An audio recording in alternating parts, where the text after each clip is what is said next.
Bonjour YouTube, c'est Monsieur Bonsaï. Aujourd'hui on parle de mousse. Première mousse, la Haigoke. Une mousse qui reste verte, même étant sèche, qu'on trouve le plus souvent en plaques, et qui va nous permettre de réaliser par exemple des kokedama. Deuxième mousse qu'on va pouvoir trouver facilement dans le commerce, la Yamagoke. Une mousse de montagne qui a un beau volume, et qui va nous permettre de réaliser des paysages de mousse.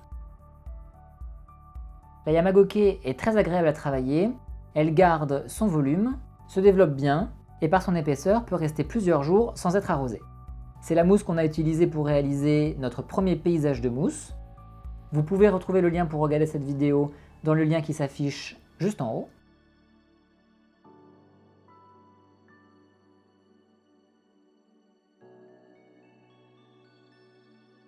Mettons ça de côté. En ville, vous pouvez trouver toutes sortes de mousses. C'est facile, il vous suffit d'une spatule et d'un papier journal pour aller la récolter.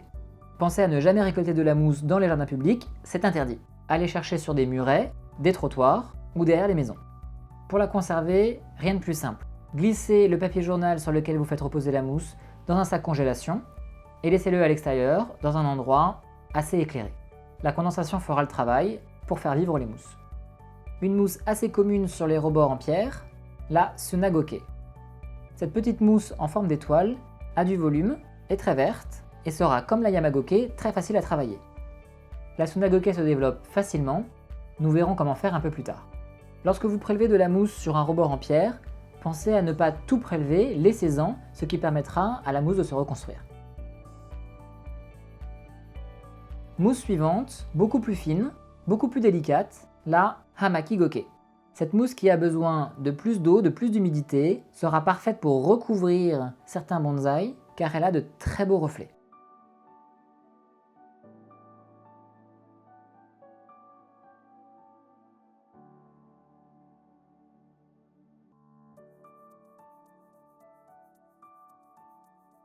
Voyons voir au fond ce qu'il nous reste.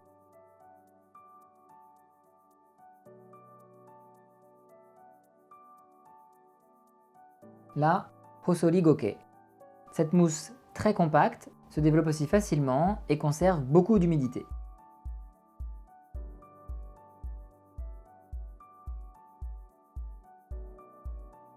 Les mousses comme celle-ci servent à faire remonter l'humidité vers le haut, ce qui permet d'arroser moins souvent vos bonsaïs.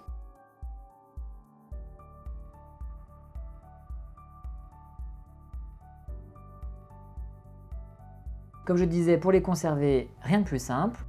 Un sac congélation, on ferme et on laisse la condensation faire les choses. Pendant la journée, la mousse crée de l'oxygène, condense, des gouttes d'eau se créent sur la surface du plastique, comme dans une serre. La nuit, la mousse respire, ce qui permettra à la mousse de se nourrir presque indéfiniment.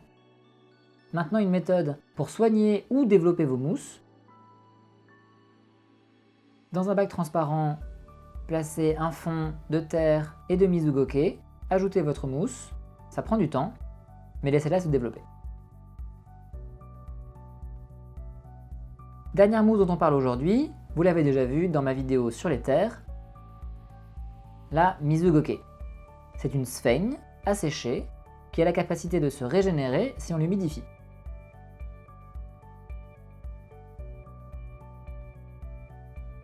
La sphaigne va permettre d'aérer les mélanges de terre, par exemple pour les kokedama. Pour voir la vidéo explicative sur les terres, cliquez sur le lien. La sphaigne que l'on achète est souvent en long filament. Utilisez un tamis pour la réduire en plus petites particules, ce qui permettra par exemple de recouvrir la terre d'un pot pour l'aider à développer de la mousse.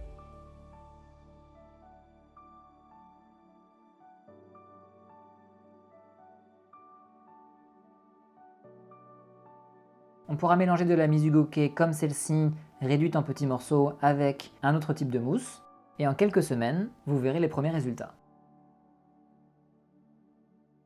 Merci d'avoir regardé cette vidéo explicative. Pour plus de vidéos comme celle-ci, cliquez à gauche. Pour voir mes compositions pas à pas, cliquez à droite. À bientôt!